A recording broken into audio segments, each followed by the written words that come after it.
वाहिगुरु जी का खालसा वाहिगुरु जी की फतेह। मुसलमानों की 5 नमाजें। एक बार बहुत से मुसलमान नमाज पढ़ने के लिए जुटे थे। नमाज का समय होने में कुछ देर बाकी थी। तभी वहां गुरु नानक देव जी पहुंच गए। उन्होंने मुसलमानों को संबोधित करते हुए कहा, मुसलमानों की 5 नमाजें हैं। उनके 5 वक्त हैं और उन 5 नमाजों के अलग अलग 5 नाम हैं। नमाजे सुबह, नमाजे पेशिन, नमाजे दिगर, नमाजे शाम तथा नमाजे खुफ्तन।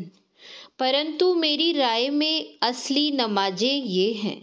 सत्य बोलना पहली नमाज है, हक की कमाई दूसरी नमाज है, ईश्वर से सबका भला मांगना तीसरी नमाज है, अपनी नीयत व मन को पवित्र रखना चौथी नमाज है तथा परमात्मा की महिमा का गुणगान करना 5वीं नमाज है। इन 5 नमाजों के साथ साथ जब ऊंची करनी व पवित्र आचरण का कलमा पढ़ा जाए तभी व्यक्ति अपने आप को सच्चा मुसलमान कह सकता है। इन नमाजों और कलमों से रहित जितने भी मुसलमान हैं वे सब झूठे हैं। गुरु साहब के मुख से ऐसी वाणी सुनकर सभी मुसलमान एक दूसरे का मुंह ताकने लगे। सभी के मुंह पर आश्चर्य की रेखा खींच गई।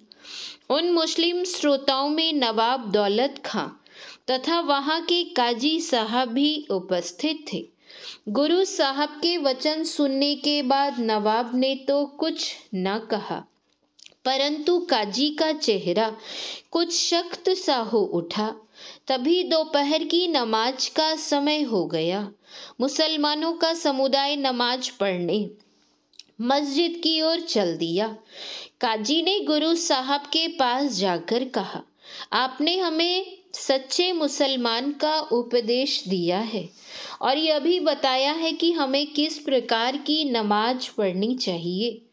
इस समय हम सभी नमाज पढ़ने जा रहे हैं। क्या आप हमारे साथ चलकर नमाज में शरीक होंगे?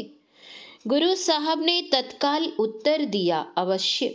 इसके बाद वे काजी के साथ नमाज पढ़ने मस्जिद में जा पहुंचे।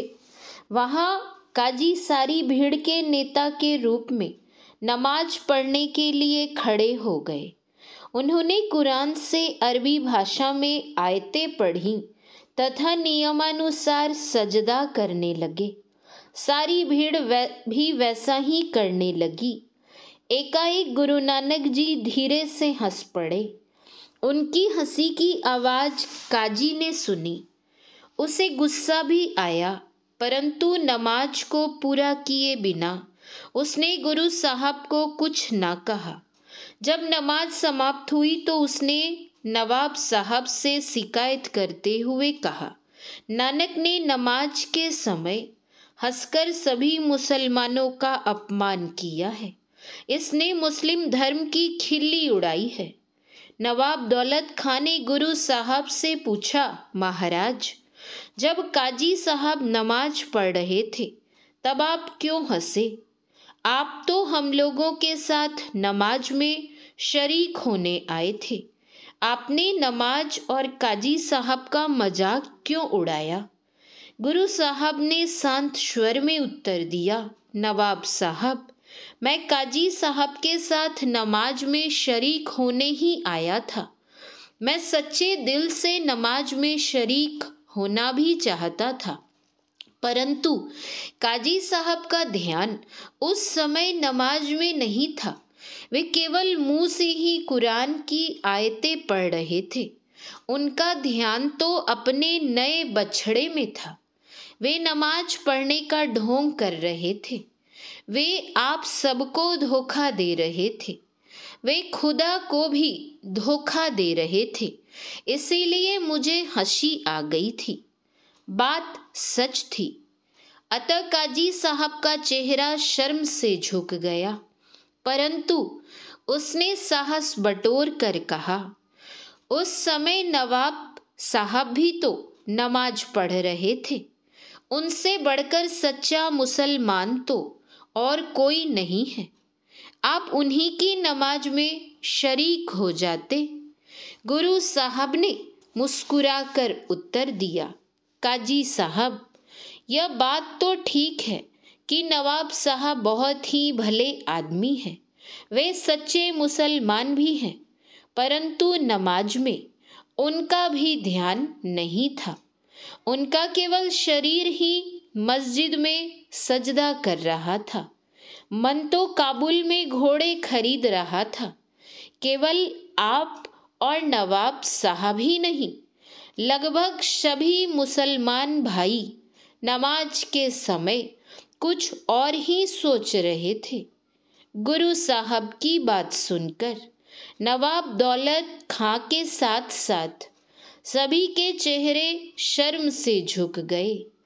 गुरु साहब के मुंह से निकला एक एक शब्द सच था, अतः कोई भी उनके विरुद्ध बोलने का साहस न कर सका। जब गुरु साहब वहां से जाने लगे तो नवाब ने उनके पैर पकड़ लिए। वह विनती करते हुए बोला, अरे सच्चे फकीर, खुदा के प्यारे, कहीं मत जाओ। मेरा सारा राज्य, सारी धन दौलत और सारा ऐश्वर्य तुम्हारे कदमों में समर्पित है। हम सभी सेवक बनकर दिन रात आपकी सेवा करेंगे। हमें छोड़कर कहीं ना जाओ। गुरु साहब ने शांत स्वर में उत्तर दिया, मेरे दोस्त, ऐसा नहीं हो सकता। मेरा जन्म किसी एक ही स्थान पर टिककर रहने के लिए नहीं हुआ। मुझे तो बहुत दूर दूर तक जाना है। लोगों के दिलों पर छाए अंधकार को दूर करना है। तुम भले आदमी हो, मैं चाहता हूं कि तुम सच्चे मुसलमान भी बनो, सच्चे नवाब भी बनो। अपने राज्य को खुदा का राज्य समझो। स्वयं को नवाब नहीं बल्कि अपने शासन का एक सेवक समझो। अपने दिल में खुदा के लिए और इंसान के लिए प्रेम रखो। खुदा तुम्हारी रक्षा करेगा। इसके बाद गुरु साहब वहां से चल पड़े। उन्होंने नवाब की भक्ति भावना का सम्मान तो किया, परंतु उससे कुछ न लिया। एक और जहां नवाब अपना सब कुछ देने को तैयार था, वहीं दूसरी ओर गुरु साहब कुछ भी स्वीकार न करने को कटिबद्ध थे। वह दृश्य शायद ऐसा रहा होगा जिसका वर्णन कबीर साहब के इस दोहे में मिलता है, सिख को ऐसा चाहिए, गुरु को सब कुछ दे, गुरु भी ऐसा चाहिए, सिख का कछु न ले। मनुष्य के भीतर आध्यात्मिक ज्योति का प्रकाश करने के लिए तथा लोगों के बीच जाकर ईश्वरीय संदेश सुनाने के लिए उन्होंने अपने जीवन काल में 4 बड़ी यात्राएं की, जिन्हें गुरु नानक की उदासियां कहा जाता है। वाहिगुरु जी का खालसा, वाहिगुरु जी की फतेह। जय गुरु महाराज।